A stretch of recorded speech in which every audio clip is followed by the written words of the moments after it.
In February 2017, after an explosive argument between Dorothy and Charles Singer on their rural property in Flagler County, Florida, Charles vanished without a trace.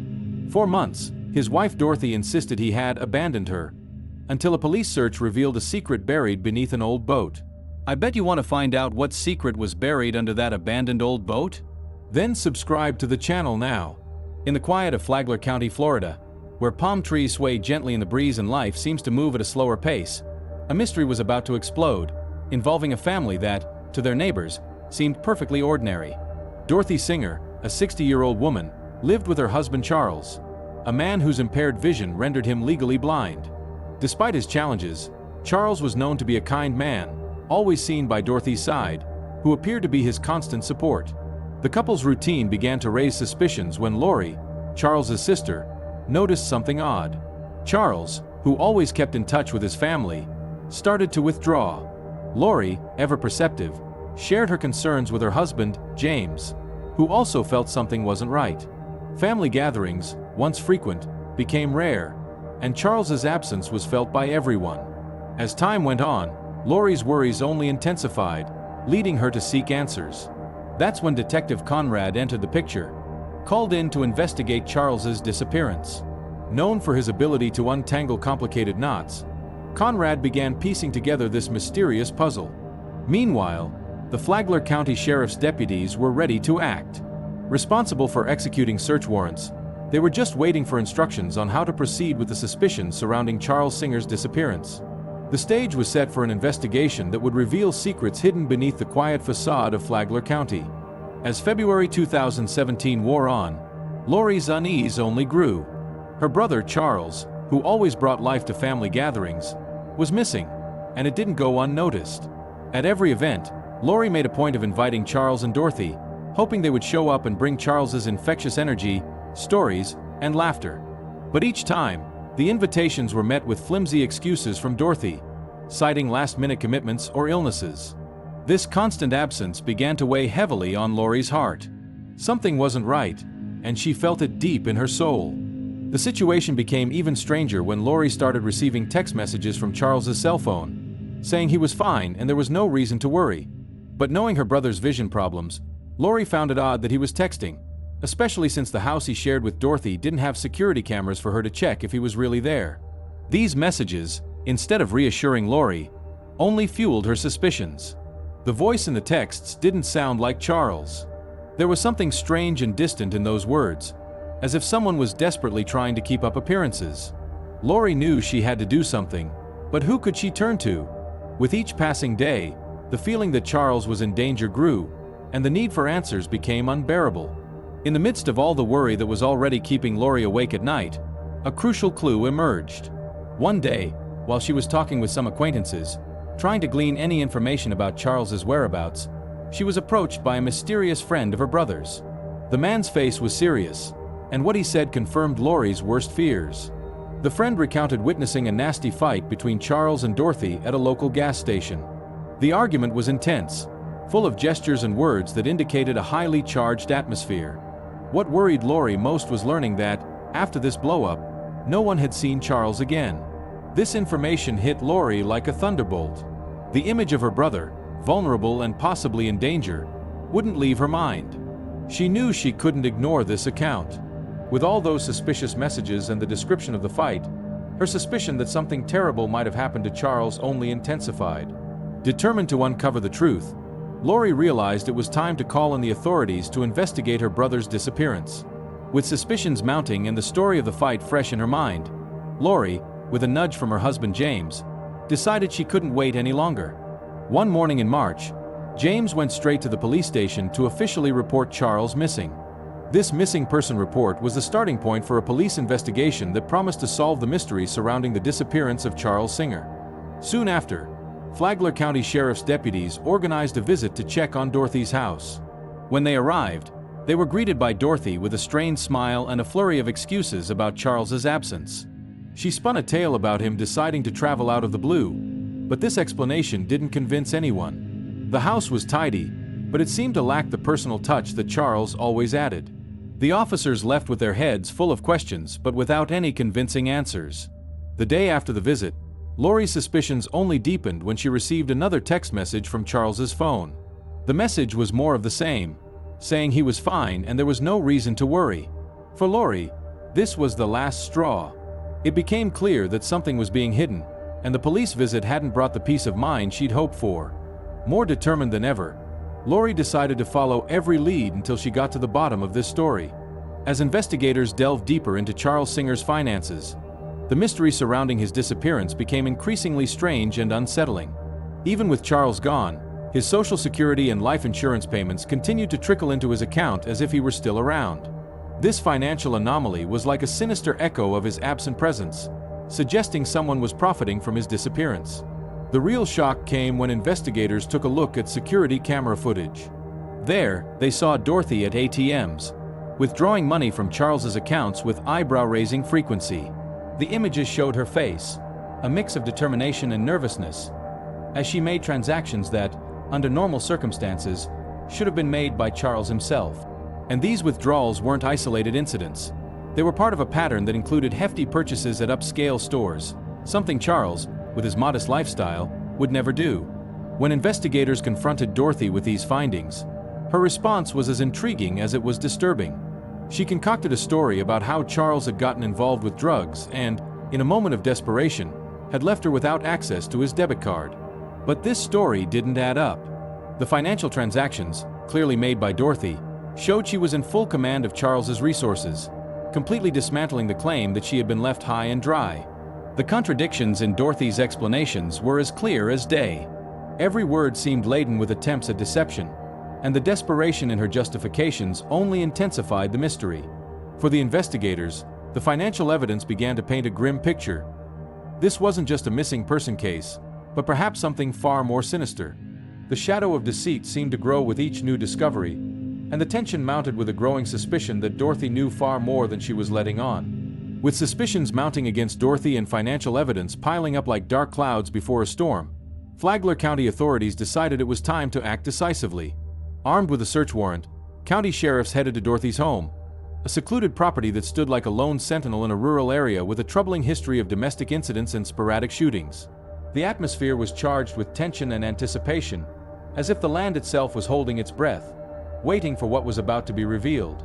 Upon arriving at the residence, the sheriffs were met by Dorothy, who opened the door with a defensive expression that did little to conceal her apprehension. Her demeanor was a complex dance of caution and resistance as she attempted to manage a police dog that seemed further agitated by the presence of strangers. Dorothy was clearly uncomfortable, each gesture a visible attempt to maintain control of the situation despite the inevitable invasion of privacy the search represented. Her eyes were like windows into a troubled soul, flickering between defiance and defeat. The location of the house, nestled amidst vast expanses of fields and dense woods, added an element of isolation to the scene. The sense of being removed from civilization was palpable, as if the outside world had vanished beyond the trees, leaving only the unsettling quiet of nature. The area's history, punctuated by conflicts and unsolved mysteries, contributed to a sense of unease that hung in the air like an unseen presence. The sheriffs were aware that, in an area where domestic disputes were commonplace, any wrong move could trigger an unpredictable and potentially dangerous reaction. As the officers began to search the residence, the tension in the air was almost tangible, a living entity hovering over them. Each room searched, each closet opened, was a step closer to the truth, each object a potential piece of a larger puzzle. The anticipation was palpable, like a tightly wound spring, and the feeling that they were on the verge of uncovering something significant hung over everyone present like an omen. The walls, with their elongated shadows, seemed to whisper ancient secrets as the sheriffs moved with calculated precision, aware that the answer to the mystery of Charles's disappearance could be anywhere, waiting to be discovered.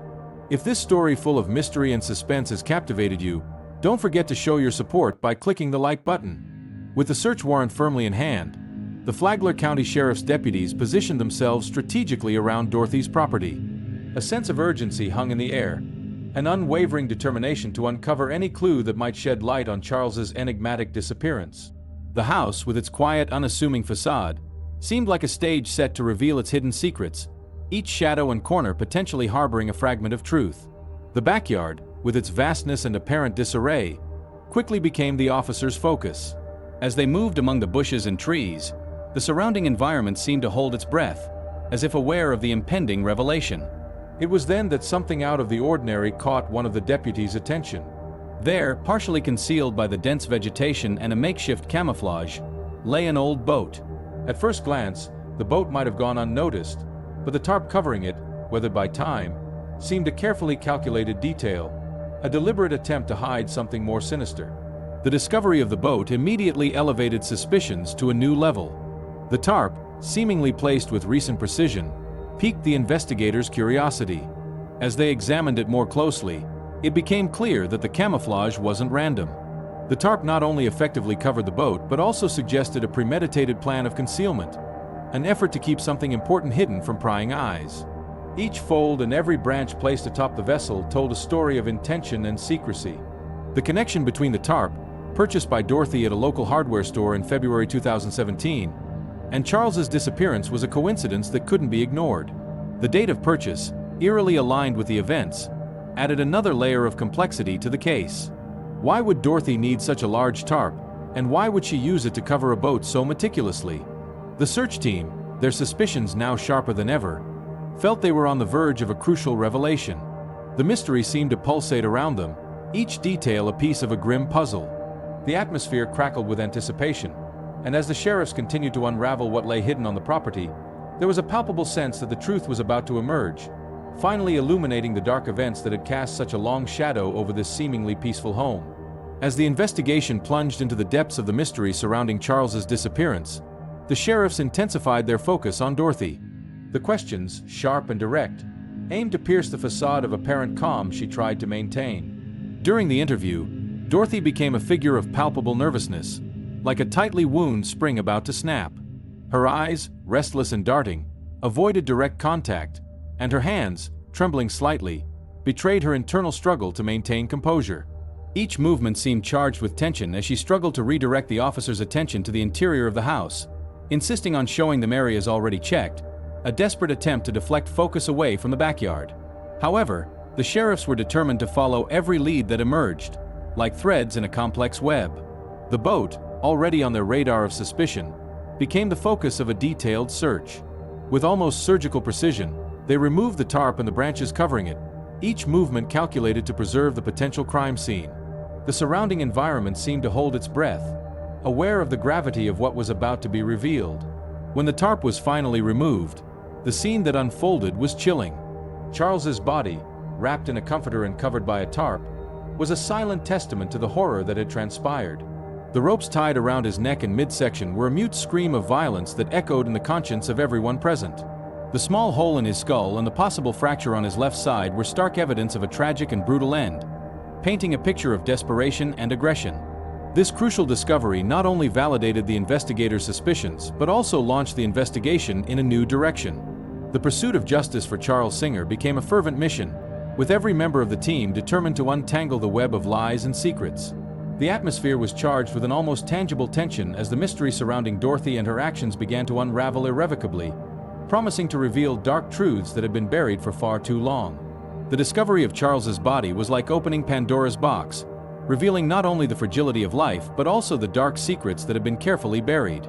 The air vibrated with the renewed urgency of the investigation as authorities moved with determination to compile every fragment of evidence that could link Dorothy to the heinous crime. Among the most significant discoveries was the recovery of a Winchester Magnum rifle, an object that in itself told a story fraught with tension and mystery. This particular weapon wasn't just an instrument of death, it was a centerpiece in a drama that had been unfolding for over a year. Dorothy had kept the Winchester in her possession, a silent shadow in her daily life, until, 2 months before Charles's disappearance, she returned it under circumstances that now seemed highly suspicious. Meticulous and irrefutable ballistic analysis confirmed that this was the weapon used to take Charles's life, solidifying the case against Dorothy as an inescapable truth. Meanwhile, behind the scenes of the investigation, a confidential informant played an equally crucial role. In a carefully orchestrated meeting, where every detail was planned to ensure maximum disclosure with minimal suspicion, Dorothy met with the informant. Unbeknownst to her, she was being recorded, and her words became the key to unlocking the mystery. During their conversation, Dorothy, perhaps seeking a confession as a release from her burden, admitted to firing the weapon during a heated argument with Charles. The recording captured not only the confession but also the desperation and emotional turmoil that enveloped her. Dorothy explained that the deadly confrontation was triggered by an argument over Charles's alleged narcotic use. The tension that had simmered beneath the surface for so long finally boiled over, leading to an escalation that culminated in the fatal shot. This confession provided authorities with the understanding needed to move forward with formal charges, closing a painful and dark chapter in the Singer family's history. The mystery was finally solved, but the closure brought with it a heavy silence. The emotional scars, invisible but deeply felt, would remain as constant reminders of what had been lost. The community, shaken by the tragedy, found itself united in grief and the search for healing, as the name Dorothy Singer became a cautionary tale about the dangers of secrecy and mistrust that can corrode even the strongest bonds. As the investigation unfolded, the case of Dorothy Singer took on proportions no one could have foreseen. The investigative team, comprised of seasoned detectives, meticulously pieced together the puzzle that was unfolding before them. Each new piece of evidence not only corroborated their suspicions but also added a layer of complexity to the emerging portrait of Dorothy and her hidden motives. Behavioral analysis and financial transactions proved pivotal. The unauthorized withdrawals and purchases made with Charles's cards emerged as a digital trail Dorothy hadn't been able to erase. Each transaction told a story of premeditation and calculation, painting a picture of someone willing to go to any lengths to maintain appearances and prop up a lie that, like a house of cards, was about to crumble. Dorothy's inconsistent statements, given under the pressure of the investigation, only served to tighten the noose around her narrative. Prosecutors, piecing together this evidence, built a case that was more than solid. It was unshakable. During the trial, the evidence was presented with a clarity that left no room for doubt. The audio recordings of Dorothy admitting to firing the weapon were played in court, each word laden with tension as they echoed through the courtroom, captivating the attention of everyone present. The trial, which began on a rainy May morning in 2019, was swift. The clarity of the evidence presented left the jury with little to deliberate. In just 5 days, they returned to the courtroom with a verdict that seemed inevitable. The word guilty resonated through the room, a conclusion that, while expected, brought with it a heavy silence. Dorothy, impassive, listened to the sentence of life in prison without the possibility of parole, her expression a mask of resignation.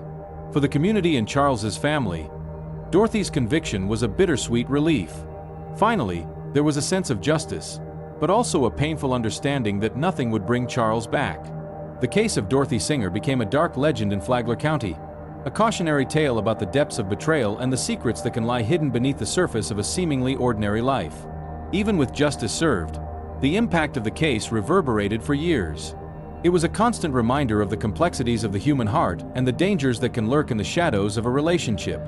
The legacy of the Dorothy Singer case would continue to be told, a story of deceit and tragedy that would leave its indelible mark on the community's collective memory. As investigators delved deeper into Charles's financial transactions, the trail of ATM withdrawals emerged as a clear sign of suspicious activity. Security footage revealed Dorothy, almost furtive in her movements, making withdrawals at strategically chosen locations, always under the cloak of anonymity she hoped to maintain. The repetition of these withdrawals, captured on different cameras, suggested not just opportunistic behavior but a coldly calculated plan to exploit Charles's resources while he was missing. Dorothy's spending patterns also raised red flags. Security cameras in stores captured her image, sometimes nervously glancing around, as she swiped Charles's card for purchases he would never have approved. From luxury items to everyday expenses, each transaction served as a reminder of her constant and inexplicable presence in Charles's finances. The frequency and amount of the purchases suggested a blatant abuse of trust and a desperate attempt to maintain a facade of normalcy amidst the chaos she had helped create. In her interviews, Dorothy attempted to weave a narrative of innocence, claiming Charles had deprived her of access to their debit cards. However, the evidence told a different, darker story. Financial transactions, corroborated by video footage, showed she had full control of the cards, contradicting her claims of financial isolation. This contradiction not only dismantled her defense but also suggested a level of premeditation and deceit that alarmed investigators. Dorothy's justifications for the financial transactions were as flimsy as they were inconsistent.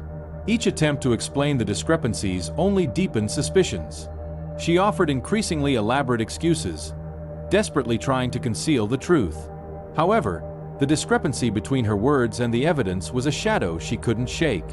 The financial evidence, now stark in its clarity, painted a picture of duplicity and manipulation, keeping everyone on edge, anticipating a devastating outcome. The morning the officers arrived at Dorothy's property was shrouded in a dense fog, as if nature itself was conspiring to keep the dark secrets hidden within that place concealed. The tension in the air was palpable, a silent prelude to what was about to be revealed. Dorothy greeted them at the door with a strained smile, a fragile mask that couldn't hide the storm of emotions raging beneath the surface. As the investigators moved forward, Dorothy's behavior became a nervous dance of evasion and attempted control. Her eyes, usually so expressive, avoided direct contact, as if afraid the truth might be read in them. Her hands, restless like trapped birds, betrayed her anxiety, flitting about, adjusting an imaginary necklace or smoothing an already impeccably ironed skirt. Each gesture was a piece of a puzzle the officers were determined to solve. Dorothy, sensing the officers closing in on what she feared most, employed a strategy of distraction that only served to heighten their suspicions. With an almost desperate insistence, she tried to redirect their attention to the interior of the house, pointing to rooms and areas already searched, repeating stories of trivial events that rang hollow. The walls of the house, silent witnesses to her anguish, seemed to close in around her, stifling her attempts at manipulation. However, the true revelation lay in the backyard. There, beneath a covering of tarp and meticulously arranged branches, rested the boat. The discovery was a blow that shattered any hope Dorothy had of keeping her secrets buried. The makeshift camouflage was more than an attempt at concealment. It was a silent confession of premeditation and desperation. The tarp, acquired months earlier, spoke of planning. The branches, chosen to blend in with the surroundings, screamed of a desire to deceive. As the officers removed the covering, they felt the weight of the truth descend upon them. The presence of the boat, its familiar curves now so sinister, was a turning point, redirecting the trajectory of the investigation. It wasn't just a discovery of evidence, it was the revelation of a carefully orchestrated plan to conceal Charles's body, an attempt to keep the past buried. Dorothy, witnessing her camouflage undone, had nowhere left to hide. The boat, now exposed to the world, was more than an object. It was the tangible symbol of guilt she could no longer deny. So, what do you think will happen to Dorothy after this discovery? I'm curious to hear your theories. Leave a comment below and share your thoughts. Amidst the tense atmosphere of the investigation, authorities knew they needed a confession to tie up the loose ends of the case, which was unfolding like a tangled web of suspense and mystery. Thus, a carefully orchestrated meeting was arranged between Dorothy and a confidential informant. The location chosen was as nondescript as it was appropriate, a quiet, out-of-the-way cafe on the outskirts of town, where faces were easily forgotten but conversations were hard to ignore.